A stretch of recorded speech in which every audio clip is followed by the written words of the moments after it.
TK Irish, yes. Camp KENNERK is buzzing with all types of excitement today.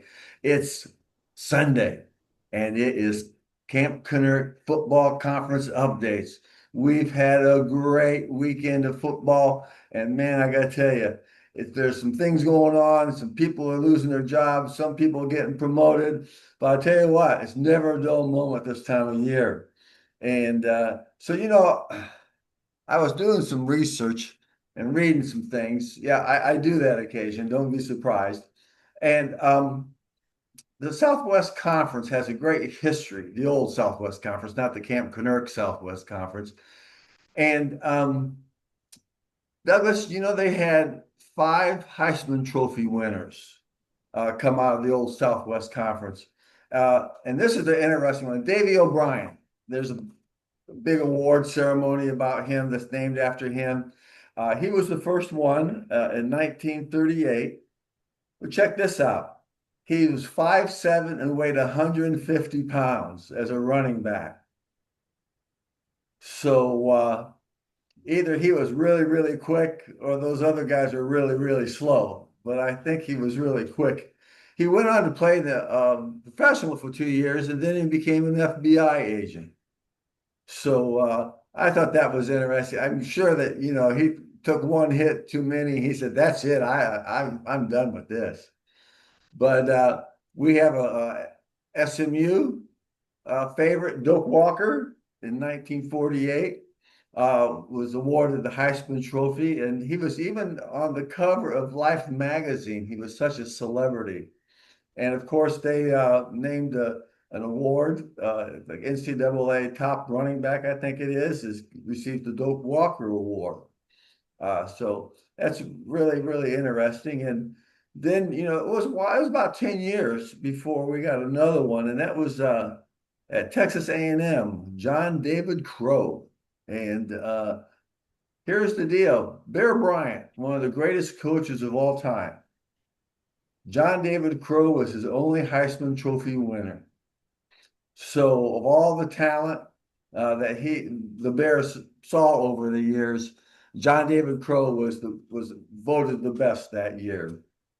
And then we have the Tyler Rose. Earl Campbell, 1977.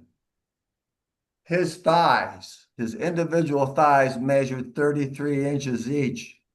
That's bigger than, a sophomore in high school's waist for the most part. But listen, check this out. In high school, he broke 17 helmets due to the contact with the other players. So when he got some momentum going, it was something to really be aware of. And finally, and you'll remember this, Douglas, back in Houston in 1989, Andrew Ware. He was a Heisman Trophy winner out of Houston. And one of his claims to fame, he threw 6 touchdown passes in a single quarter in one game. So he was throwing some stuff, and they were catching it. You can throw the stuff, but if you don't catch it, it really doesn't help you too much. Here's a tidbit of information, Douglas.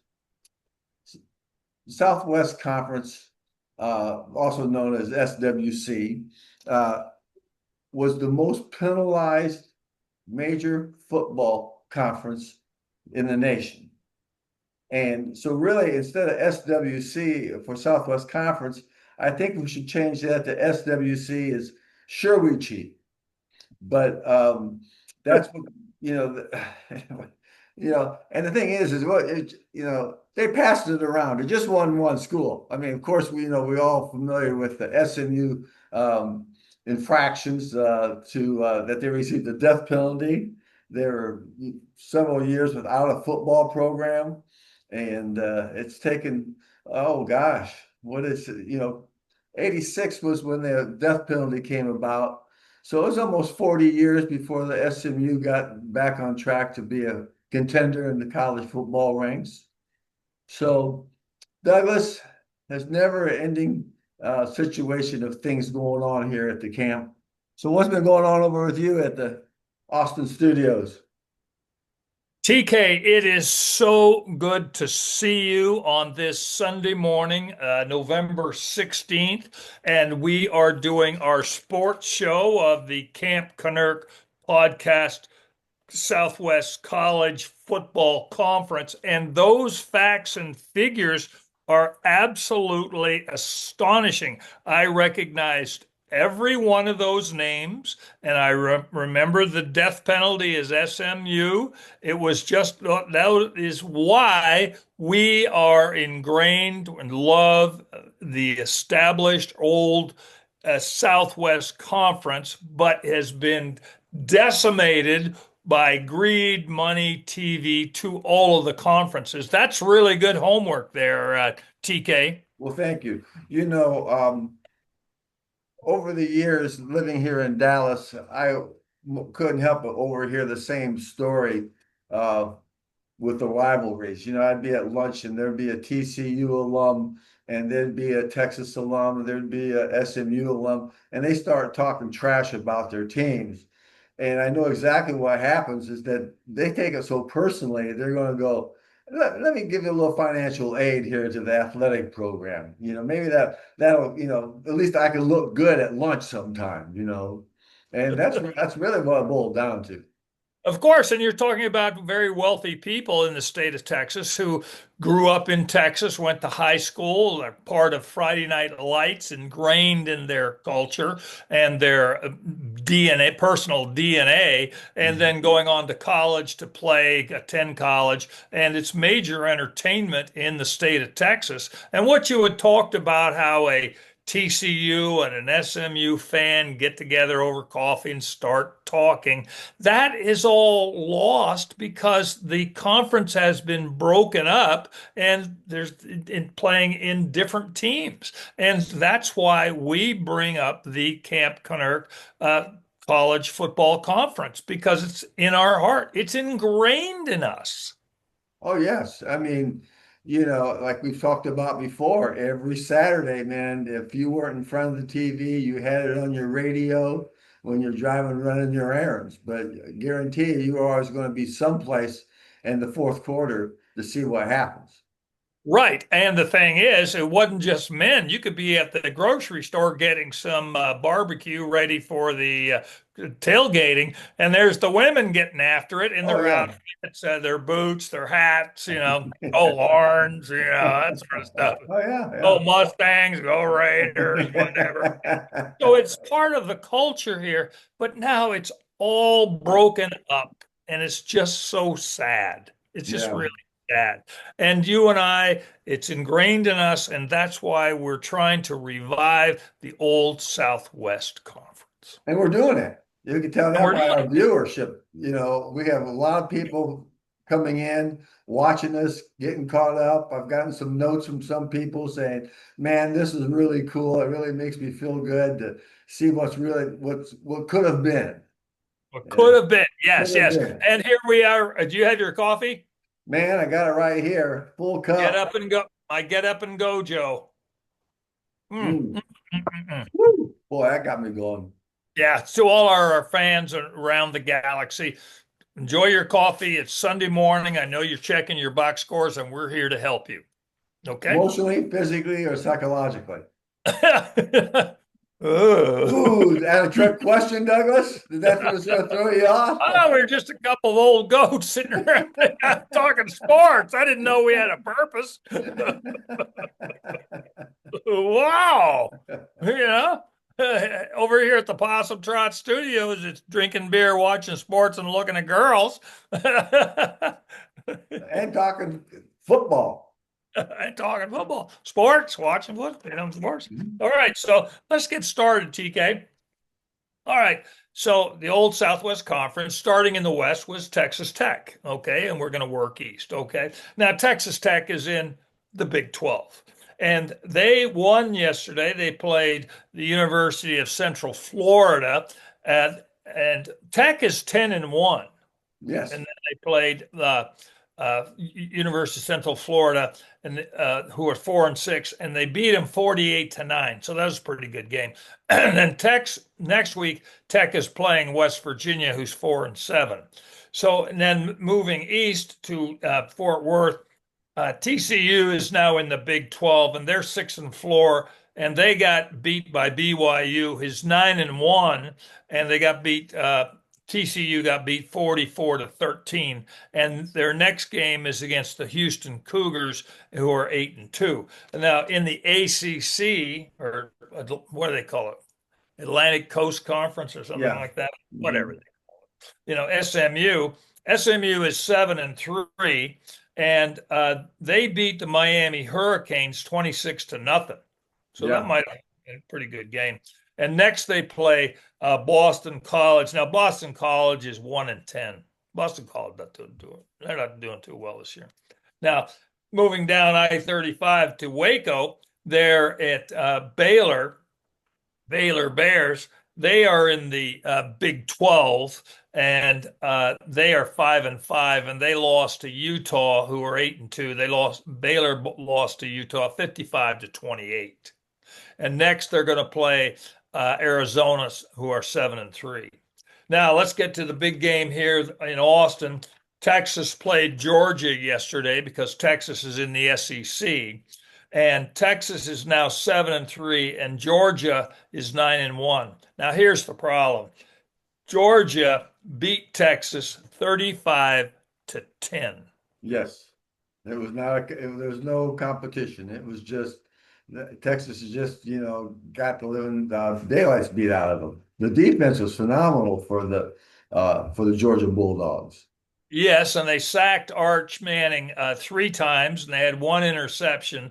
And then Texas shot themselves in the foot. They had like 9 or 10 penalties. Yeah. Yeah. Now that's a sign of poor coaching, and especially when you're in 10 games in. Hmm. You Yeah. know, offsides, you don't know the count, too many men on the field. That is just a sign of coaching. Yeah. That's all. Uh, and I don't get it. I don't get it. But the 9 penalties is. I always figure if you have 9, 10 penalties, that's a touchdown because Yeah. 5, 10, Oh, 15 yards. yeah, exactly. That's 100 yards. You get up to 100 yards. That's a touchdown. That's a Hmm. touchdown right there. Now, next, oh, one more point. Georgia, now this is something near and dear to our heart in an ugly way. Georgia has a 25-year-old kid, Yeah. Yeah. a 25-year-old kicker Hmm. playing against Arch, who's what, 19, 18, Yeah. 19? You know, The other kids, 18, 19? yeah. That's unfair. The NCAA is really doing us bad on this. They're really doing us bad. And all the stuff about eligibility and he's from Australia and all that. No, Yeah. no, no. It's He's just, he's an adult. yeah. He's an adult. So next, Texas is going to play Arkansas, and they're 2-8. Yeah. Arkansas. Arkansas is having a tough time of it, but they got a Yeah. good basketball team. Yes. Now the game yesterday of the Aggies. Oh, Oh, Jesus. oh, Oh, oh my God. Now the Aggies, the Texas A&M Aggies, they are in the SEC. They are 10-0. And we're going yes. to talk about it more. Okay. Hmm. Now they played South Carolina. At the half, it was 30-3. And that three was Texas A&M, and the Three 30 was was South Texas. Carolina. Yes, 27 yes. points. At the half. And Texas A&M won 31-30. Unbelievable game. Yeah. I Yeah. watched the game and then I watched the replay this morning. It's just unbelievable game at the way they Hmm. came back, you Yeah. know. So Aggies 10-0. Yeah. I was watching that game. I'm going, man, if the Aggies lose, that's going to throw a ringer Yeah, into the rankings for both, the top 25 and, the championship. absolutely true. Now, but here's another thing that in the Aggie game, the Aggies are playing a cream puff next week. Samford, Oh, Samf. yes. That name comes up quite often, especially at the beginning of the year. Yes, and so this is their 11th game. Hmm. Samford is 1-10. Yeah. So they're playing a cream puff. Hmm. Why? The NCAA really they need to they need to call us Yeah. because Yeah. through Well, this like I told you, when I was up there in Indianapolis, I stopped by and well, they didn't have a very good sense of humor when I was trying to come in and tell them I needed to talk to the that's why we're building our fan base throughout the galaxy of old goats and women like us, beautiful cuties, that are like us, who are enraged and incensed of this stupidity. I Yeah. go, what are you doing? This Hmm. is college ball. Yeah. The 10-0 Aggies are playing in their 11th game, are playing Samford, and I Hmm. think that's in Alabama or Georgia. I can't recall. I forgot that part. Yeah, just like who are Why? who? Why? Yeah, who, what, where, who, why, and why. Okay, Mhm. now moving on over to Rice. They're the original cream puff. We never follow them. Oklahoma State. I never cared about them. They were just I never cared about them. And then now SEC, Arkansas, they're 2-8, and they lost to LSU, who are 6-4. So Arkansas lost 23-22. So that Yeah. must have been a game, but Arkansas is now 2-8, and their next game, Arkansas is playing Texas 7-3. Oh, So maybe there's going to be a little redemption by Texas beating Arkansas before they go on to play the Aggies, maybe. yeah. But Arkansas is not doing too good. For years they were. What was that coach's name? Frank Broyles. Yes. Frank Frank Broyles. Walls, yeah. Darrell Royal and Frank Broyles. You had to keep them straight there for a while.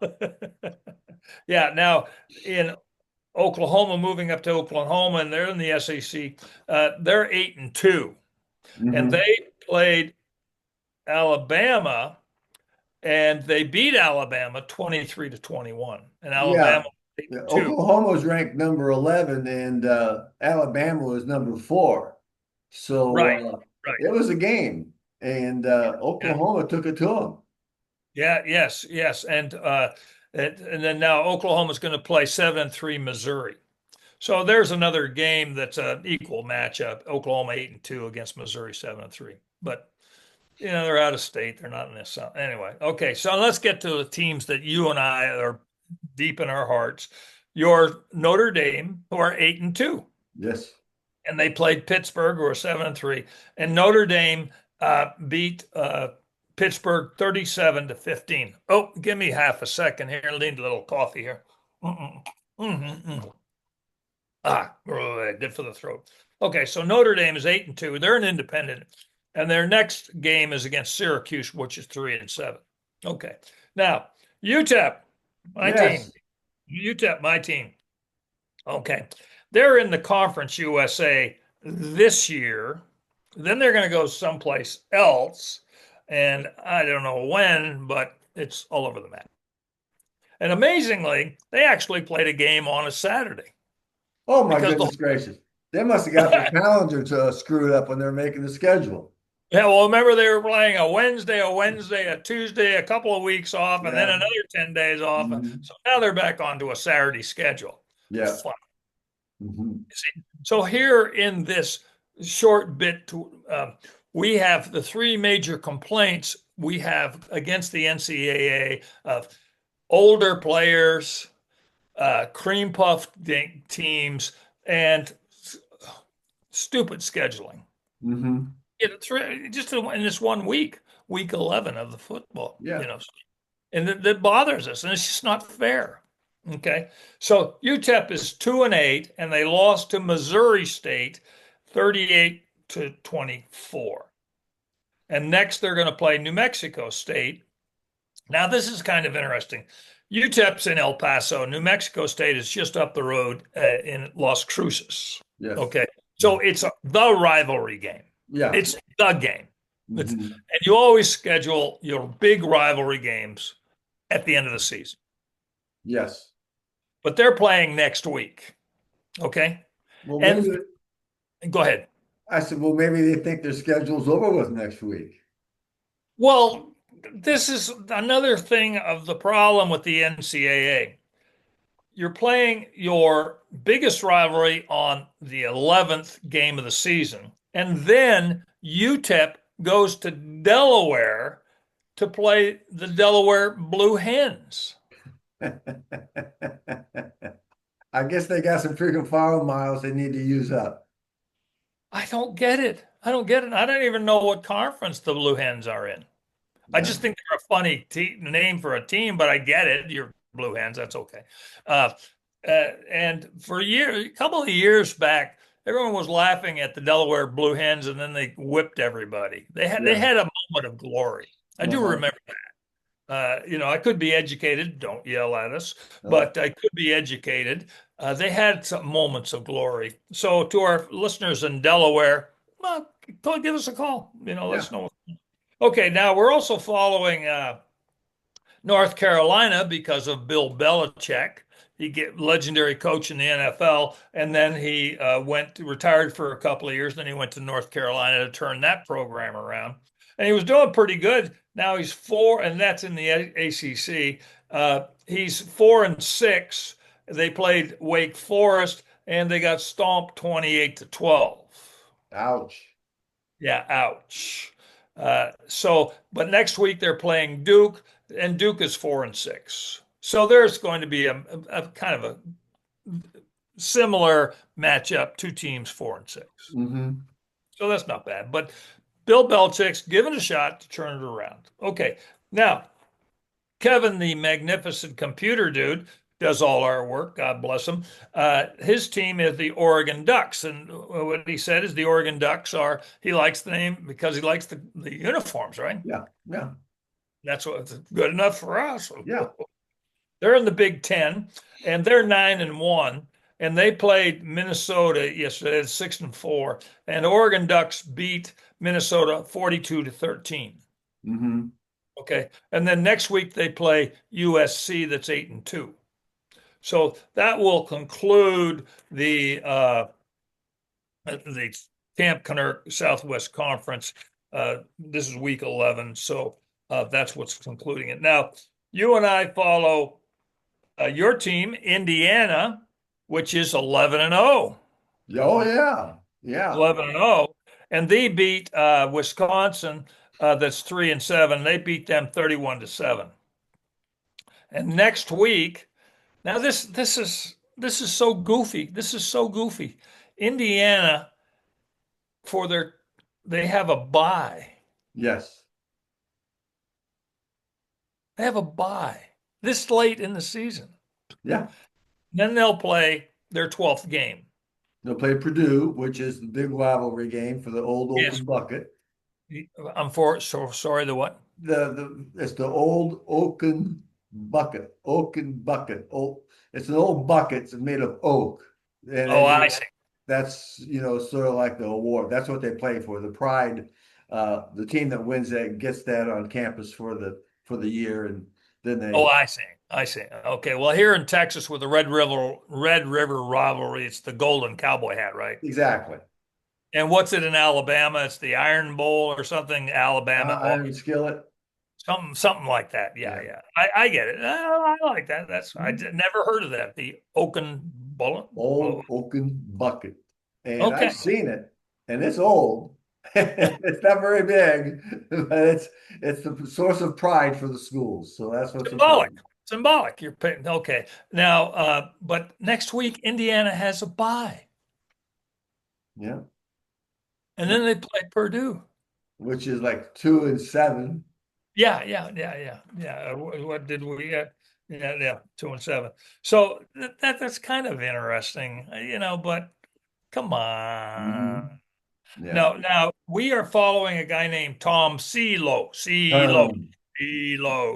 CeeLo. He's our generation's Rudy from the old Notre Dame movie. yeah. And he's 58 years old, and he's playing for Lycoming Warriors in Williamsport, Pennsylvania. And he's 58 years old. Gotta love it. Gotta love it. And he's all over the internet. And just about the time that we heard about him and added him to our podcast, other people put him on their podcast because they have bigger access, more money, better Hmm. production values. But we're giving it a try, Lord. Exactly. This is what we got, and we're working at it. Okay. So anyway, uh, they played Juniata, and they beat them 24-16. And so that makes Lycoming 5-5. And that's the total, I think that's the total number of games that they play because there's nothing listed. Now, I didn't see that Tom Selo played in any of the games all season. So he's Hmm. on the team, staying in shape, Yeah. 58 years old, giving it a shot. He's the darling of Lycoming Warriors. More power to him. Oh yeah. Now, in that league, the Landmark Conference, they have their Cape Charles Bowl. Cape Charles Bowl on November 12th. Okay, so excuse me, November 22nd. I have to read my own writing. Yeah. Okay, November 22nd. So that's, That's Thanksgiving week.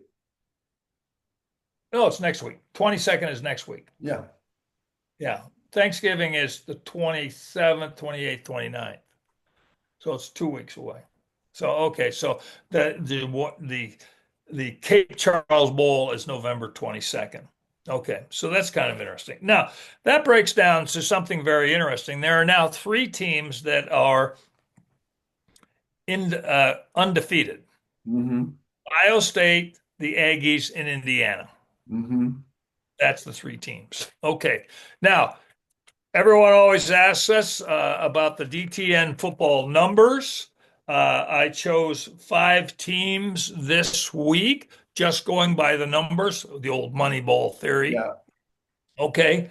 And I take the total average yards plus the points. So that gives me a number. And then I compare it to the other team and then the difference. Now, my thinking is that if you're 60 points different, that's 2 touchdowns. 50 points is 1 touchdown, and 40 points is a field goal.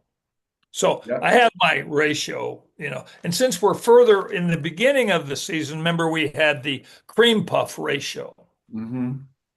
But now the season is on. We're in the 10th week or whatever, 11th week. So now the comparison or the numbers are comparable. Okay. So I have 5 teams starting with Texas. Okay. Now Texas was number 10 and they were playing number 5, Georgia. And Georgia, I had Georgia by 2 touchdowns because of the number difference. And sure enough, Texas lost 35-10, and it was an ugly game. It Yeah. was, Yeah. but so I got that one right just by numbers. And then in the Navy game, Navy was 7-2 playing South Florida. And the reason I picked that game is because both teams are 7-2. So comparable teams. All Mhm. right. And so I had South Florida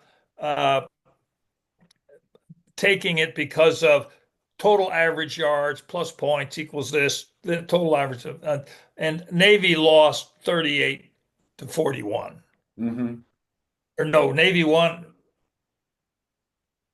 Yeah, Navy won, and so I had South Florida by 2 touchdowns, but I was wrong. Okay, now and close to your heart, the Notre Dame game. Notre Dame is number 9, and they're playing number 22, Pittsburgh. Both teams are 7-2. So comparable teams. If they're comparable in wins and losses, then how do the numbers stack up? Hmm. Okay, so I have total average yards for Notre Dame is 466 plus points, 348, 814, and Pittsburgh 427, 357, 784. So I had Notre Dame by 3 points, but Notre Dame beat them by 22 points. So the numbers were off, but Notre Dame won. Yeah. Okay. Now, in the Oklahoma Alabama game, a big game in the SEC. Oklahoma is number 11 and Alabama's number 4. Okay, I had Alabama by 2 touchdowns, but Oklahoma beat them 23-21. Okay, and then for the fifth game, the Aggies, I had the Aggies because they're playing South Carolina by more than 2 touchdowns, but the Aggies eked it out a great comeback, 31-30. So on this week, I am 2 and 3. No, 1, 2, 3. Yeah, three out of 5 No, that's very good. just by the numbers. Now, Yeah, over the season, I am 8 out of 17, that's beating Las Vegas. beating Las Vegas just by the numbers. Hmm. Now, what's going to be interesting, and this is where it totally came on up, is in at the end of the season when we have 3 teams: Ohio State, Aggies, and Indiana. Which team actually should be number 1? They can all be 12-0, but which team is really number 1? Playground justice. Then you use the numbers. Hmm. Now, I was looking through my notes from last year. There was a couple of teams that were number 1, but Indiana had more points than the others. So they were number 1. And then, of course, the playoffs change everything. They do, Douglas. But that's the fun of it. That's the fun of it. Yes, So, well, it's just an interesting aspect of looking at the numbers and applying the numbers to see who actually moves the ball and who actually scores the points. yes. You know, It'll so be interesting to see how, when we get towards the end of the season, get into the playoffs, how all this transpires into the real deal. well, one of the things that I've learned over the couple of years I've been doing this is the numbers are beautiful, and for numbers geeks, here you go. Yeah. Grab yourself a cold one, put your feet up, go to the tailgate, go to the game, sit back. It's a whole new world. It sure is, Douglas. It's been a lot of fun Yes. listening to you today. Yeah, it's TK. It's always a pleasure talking to you, and thank you very much for those notes. The history of the Old Southwest Conference, those players of Davey O'Brien, John David Crow, Earl Campbell, Andrew Ware, Doak Walker from SMU, living in Dallas. His name is big there. These are names that are ingrained in us as we grew up in Texas. Yes, they are. They're legends, and once you're a legend, that's pretty tough to get knocked down from that, especially when it comes to Texas football. Texas football, yes, and the highest compliment we can ever pay to these guys as a Texan, the highest compliment we can ever pay is buy that cowboy a beer. A cold beer, not beer, a Cold beer. cold beer. Get it Yeah. right, Douglas. TK, that's what I got. Go Cowboys. Hey, Aaron, go Braun. Have a great week, and we'll catch up with you next podcast on Wednesday. Thanks a lot, and catch up with you later.